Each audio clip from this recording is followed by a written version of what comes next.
Mes amis poissons, bonjour et bienvenue sur la chaîne Tarot à merveille. Pour votre tirage général, ceux qui me découvrent, soyez les bienvenus. Il y a une boîte quelque part dans votre mémoire. Vous ne l'ouvrez jamais. Pas parce que vous avez oublié son existence, parce que vous savez exactement ce qu'elle contient. Et vous savez que chaque objet à l'intérieur porte une charge que vous n'êtes pas sûr de pouvoir supporter. Alors vous la laissez là, dans le recoin le plus sombre de votre placard intérieur. Derrière les couches de quotidien, derrière les occupations, derrière tous ces jours que vous avez empilés les uns sur les autres pour créer de la distance entre vous et cette boîte. Mais aujourd'hui, quelque chose vous pousse à l'ouvrir. Pas la curiosité, pas la nostalgie. Quelque chose de plus profond, une nécessité. Parce que la personne à qui ces objets sont liés est en train de revenir. Et pour comprendre pourquoi elle revient, pour accueillir ce retour sans être submergé, vous devez d'abord revisiter ce que vous avez rangé. Ouvrons la boîte ensemble. Le premier objet que vos doigts touchent est le plus léger. C'est un son, pas un objet physique, un souvenir sonore. Le rire de cette personne, ce rire particulier que vous reconnaîtriez entre mille, ce rire qui avait le pouvoir de transformer un moment ordinaire en quelque chose de lumineux. Vous n'y avez pas pensé depuis longtemps. Vous avez volontairement effacé ce son de votre mémoire active parce qu'il vous faisait trop mal. Mais il est là, intact. Et quand vous le laissez remonter, quelque chose de surprenant se produit. Il ne fait plus mal, pas de la même manière. La douleur aiguë s'est transformée en quelque chose de plus doux, plus rond. Comme une vague qui a perdu sa force mais pas sa profondeur. Ce changement dans la qualité de la douleur est le premier signe que vous êtes prêt. Prêt à revoir cette personne sans que le passé ne prenne le contrôle du présent. Quand un souvenir cesse de blesser et commence simplement d'exister, c'est que la cicatrisation est suffisamment avancée pour supporter un contact nouveau. Mais il y a plus. Ce rire que vous venez de réentendre dans votre mémoire, il a fait quelque chose en vous. Il a ouvert une brèche dans le mur que vous aviez construit. Pas une brèche dangereuse, une brèche nécessaire. Vous aviez scellé cette personne derrière un mur de rationalisation. Vous vous étiez dit toutes les raisons pour lesquelles c'était mieux ainsi.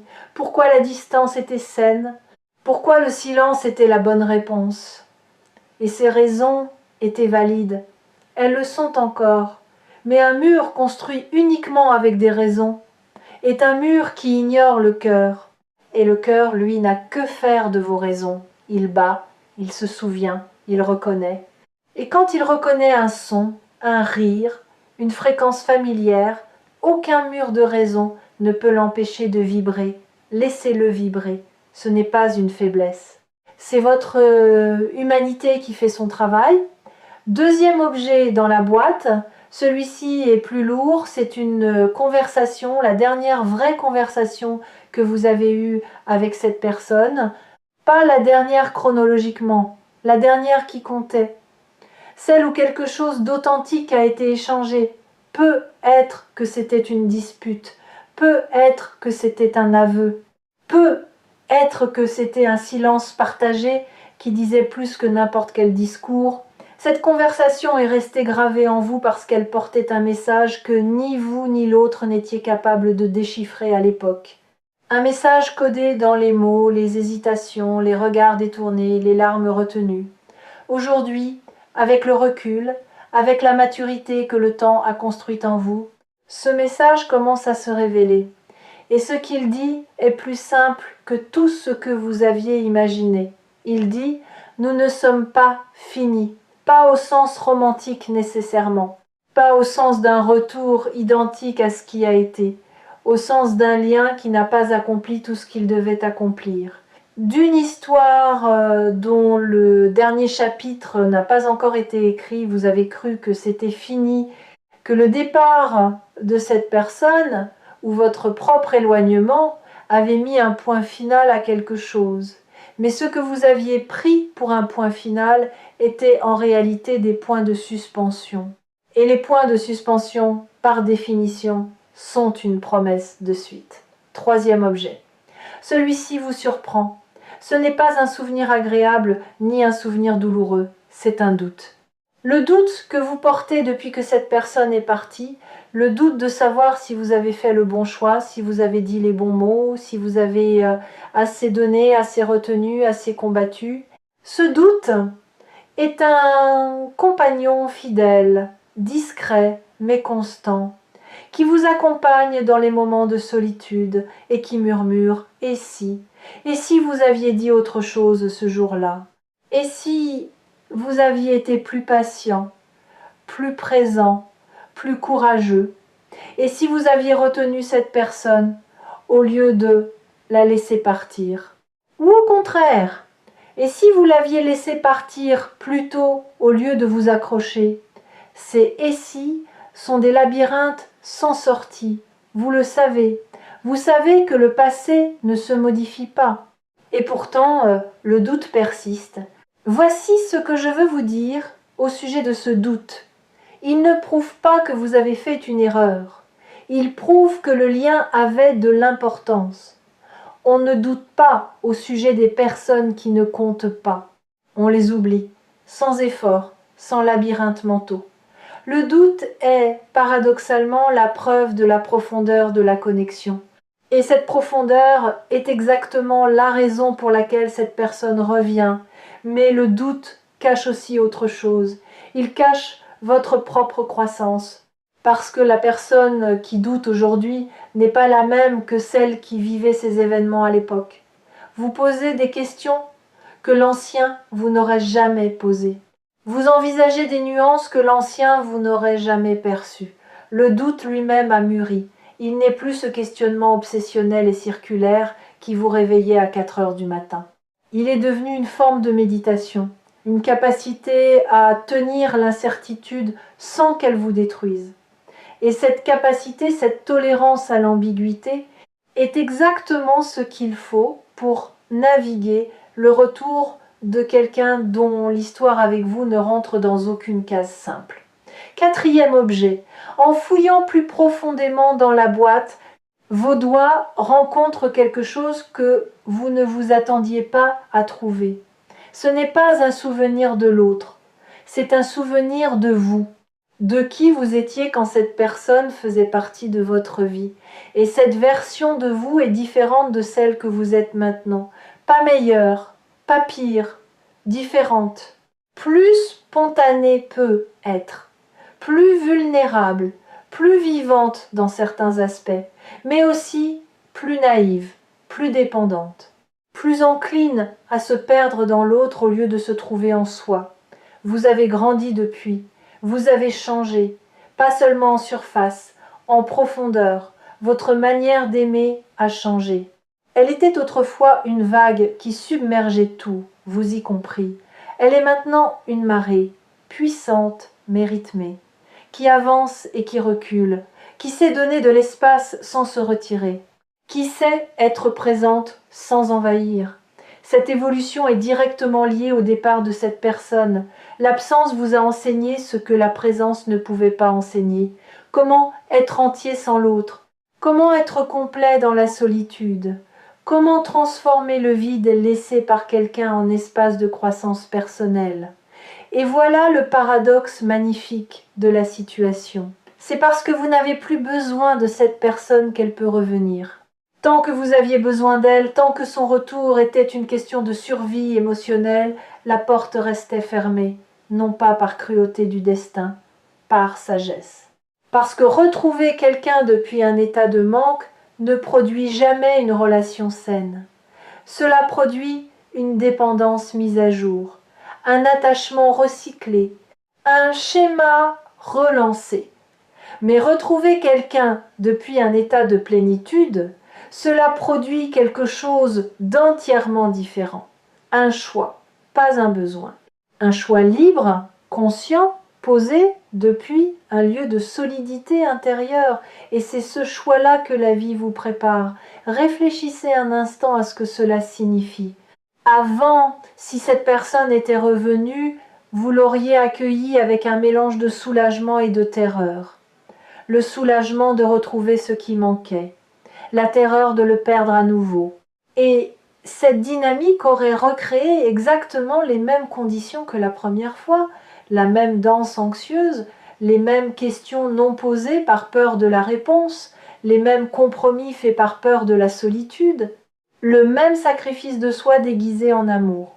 Maintenant, c'est différent. Si cette personne revient, et elle revient, vous l'accueillerez depuis un lieu que vous n'occupiez pas la première fois. Un lieu où vous savez qui vous êtes en dehors de cette relation, où vous connaissez vos limites, vos besoins, vos non négociables, où vous êtes capable de dire « Oui, je veux que tu sois dans ma vie, mais pas à n'importe quel prix. Pas au prix de ma paix, pas au prix de mon intégrité, pas au prix de cette version de moi que j'ai mis si longtemps à construire. » Cette capacité de poser des conditions à l'amour n'est pas de l'égoïsme, c'est de la maturité. Et c'est précisément cette maturité qui va permettre au lien de fonctionner cette fois-ci d'une manière qu'il ne pouvait pas fonctionner avant. Parce que deux personnes entières qui se choisissent librement créent quelque chose de fondamentalement différent de deux personnes incomplètes qui s'agrippent l'une à l'autre par peur du vide.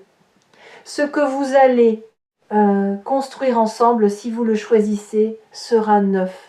Pas une réparation de l'ancien, pas un replâtrage des fissures. Quelque chose d'entièrement neuf, construit sur les fondations de tout ce que l'ancien vous a enseigné.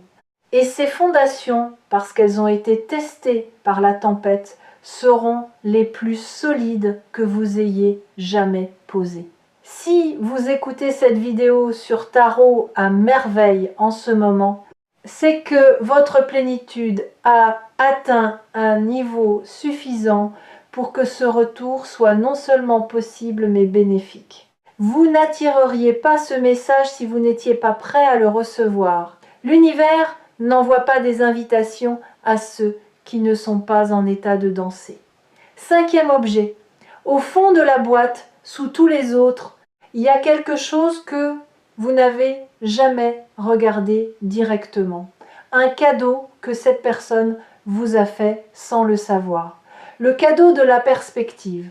Quand elle faisait partie de votre vie, vous étiez trop proche pour voir clairement, trop immergé dans l'émotion, dans le quotidien, dans la dynamique à deux. Vous voyiez les arbres mais pas la forêt. Vous viviez les scènes mais ne compreniez pas l'intrigue. Et c'est seulement après son départ, dans le silence immense qui a suivi, que la perspective est apparue. Vous avez commencé à comprendre des choses que vous ne pouviez pas comprendre à l'intérieur de la relation, pourquoi elle agissait de telle manière, ce que ces silences protégeaient, ce que ces maladresses tentaient d'exprimer. Vous avez vu, avec des yeux neufs, les moments de tendresse que vous aviez minimisés et les moments de douleur que vous aviez dramatisés. Vous avez rééquilibré l'image, et cette image rééquilibrée est plus juste, plus nuancée, plus humaine que celle que vous aviez quand vous étiez au cœur de l'histoire. Cette perspective est votre plus grand atout pour ce qui vient, parce que la personne qui revient va revenir elle aussi avec une perspective nouvelle. Elle a fait son propre chemin, son propre travail intérieur, ses propres prises de conscience dans le silence de votre absence.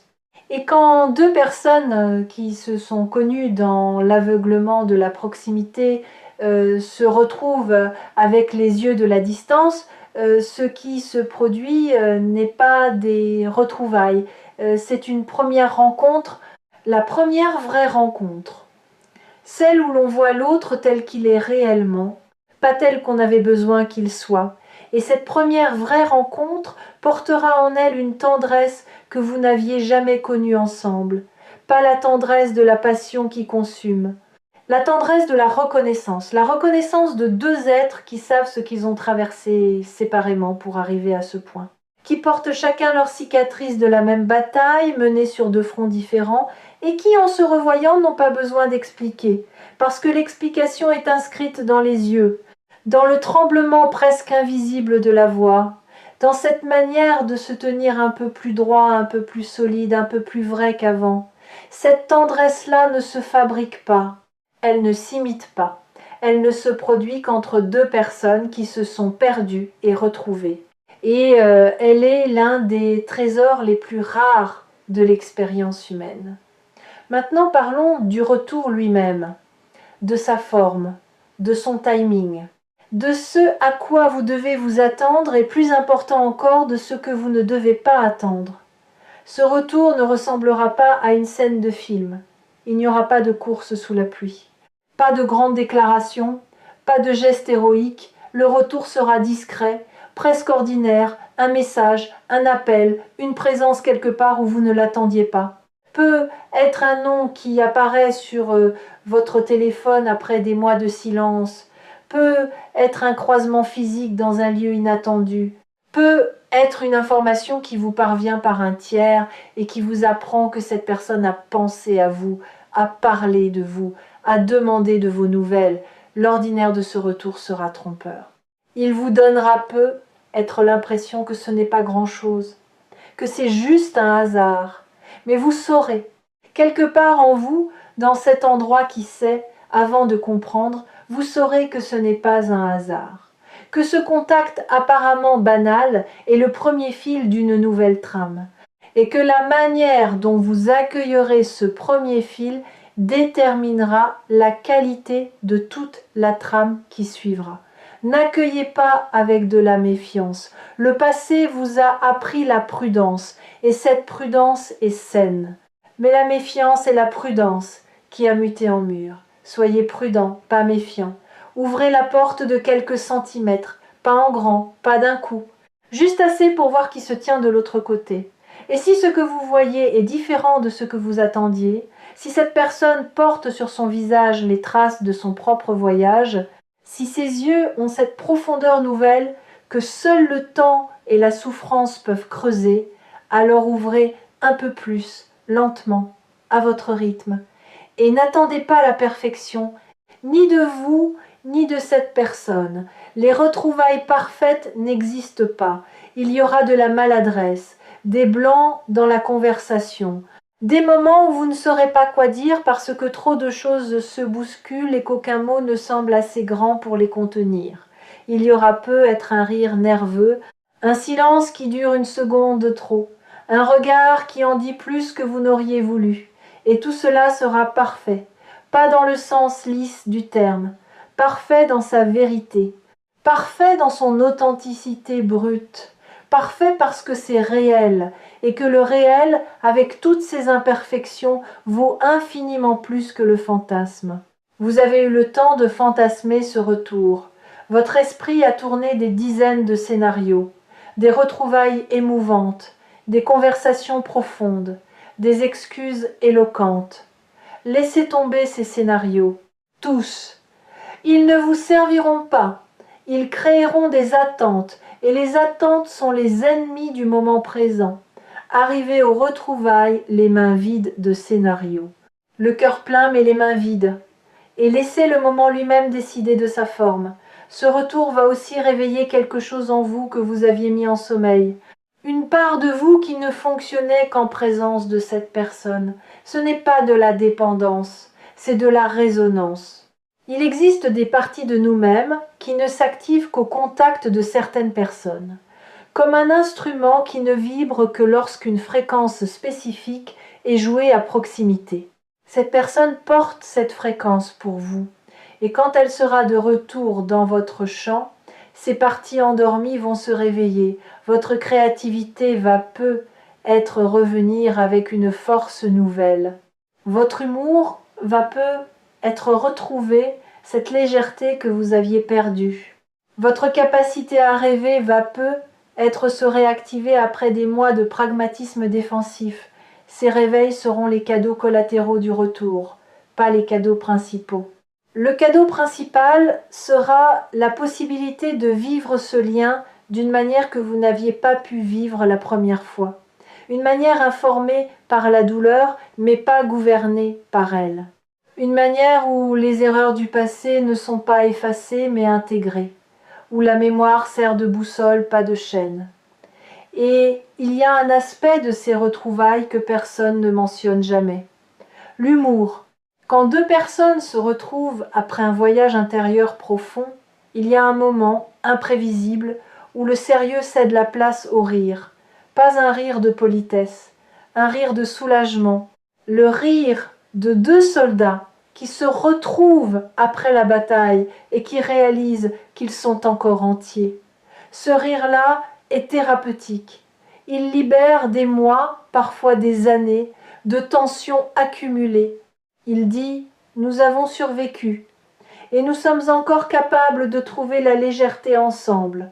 Ne sous-estimez pas ce moment quand il arrivera. Il sera peu, être le plus important de tous. » Les habitués de tarot à merveille reconnaîtront dans ce message un schéma récurrent, mais toujours singulier. L'idée que rien ne se perd véritablement.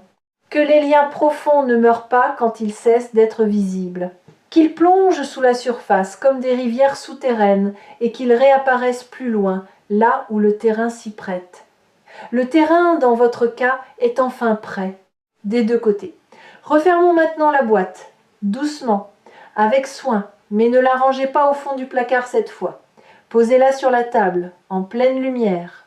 Parce que ces objets ne sont plus des reliques douloureuses, ce sont des outils de compréhension, des clés qui vous aideront à naviguer ce qui vient, le rire qui ne fait plus mal, la conversation dont le message se déchiffre enfin, le doute qui prouve la profondeur, le souvenir de vous-même qui mesure la croissance, la perspective qui garantit une rencontre plus vraie. Tout cela forme le bagage avec lequel vous allez accueillir ce retour. Pas les mains vides, pas le cœur vide. Avec tout ce que l'absence vous a enseigné et tout ce que la présence ancienne vous a donné, cette personne revient, pas par hasard, par nécessité. La nécessité de deux parcours qui ont besoin l'un de l'autre pour atteindre leur prochain palier, pas pour se compléter, pour se catalyser, pour provoquer chez l'autre le mouvement que la solitude seule ne pouvait pas produire, et quand elle sera là, quand son visage sera de nouveau devant vous, ne cherchez pas l'ancienne version, elle a changé, comme vous. Cherchez plutôt les traces du voyage, les lignes nouvelles autour des yeux, la douceur qui n'existait pas avant, la patience qui s'est installée là où il y avait de l'impatience. Et dans ces traces, dans ces changements, reconnaissez le miroir de vos propres transformations. Parce que vous avez grandi dans le même silence, pleuré dans la même absence, et mûri vers le même point de convergence sans le savoir. La surprise est inévitable. Ce mot, inévitable, mérite qu'on s'y attarde. Inévitable signifie que rien de ce que vous ferez ou ne ferez pas ne peut empêcher ce retour. Il est inscrit dans la trame de vos deux parcours. Vous pouvez résister, vous pouvez fermer la porte, vous pouvez prétendre que vous n'avez rien senti. Mais l'inévitable a ceci de particulier qu'il ne demande pas la permission. Il arrive et votre seul pouvoir n'est pas de l'empêcher, mais de choisir comment vous le recevez. Il y a une dernière chose que la boîte vous a apprise et que je veux nommer avant de conclure. En ouvrant cette boîte, en touchant chaque objet, en laissant chaque souvenir remonter, vous avez fait quelque chose de courageux. Vous avez accepté de ressentir, dans un monde qui nous pousse à éviter, à contourner, à anesthésier, vous avez plongé vos mains dans la mémoire et vous avez touché ce qui fait mal. Et vous n'en êtes pas mort. Vous n'avez pas été submergé. Vous avez traversé. Et de l'autre côté de cette traversée, il y a une sérénité que vous n'aviez pas avant d'ouvrir la boîte. Cette sérénité est votre armure invisible pour ce qui vient.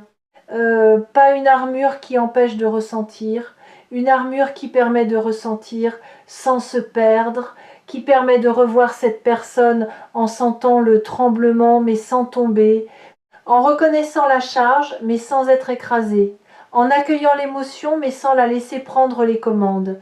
Vous êtes prêt d'une manière dont vous n'avez jamais été prêt avant. Et cette personne, de son côté, atteint le même état de préparation. Deux horloges intérieures synchronisées sans le savoir, deux parcours parallèles qui convergent vers le même moment, deux silences qui s'apprêtent à se rompre simultanément recevez-le avec grâce, avec ouverture, avec cette sagesse tremblante de celui qui sait que les plus beaux chapitres sont souvent ceux qu'on n'avait pas prévus. Et si cette vidéo vous a trouvé au moment exact où vous en aviez besoin, gardez Tarot à merveille proche de vous, comme une boussole qui ne pointe pas vers le nord, mais vers la vérité, votre vérité. Celle qui savait, bien avant votre tête, que cette personne reviendrait, que ce lien n'avait pas dit son dernier mot, que l'absence n'était pas une fin, mais une transformation silencieuse qui vous préparait tous les deux à une version du lien que vous n'auriez jamais pu atteindre sans elle. La boîte est ouverte, les objets sont sur la table. Le rire, la conversation, le doute, le souvenir de vous-même, la perspective. 5 témoins silencieux de ce qui a été et de ce qui sera. Et quelqu'un frappe à la porte. Allez ouvrir, vous savez qui c'est, et cette fois, vous êtes prêts.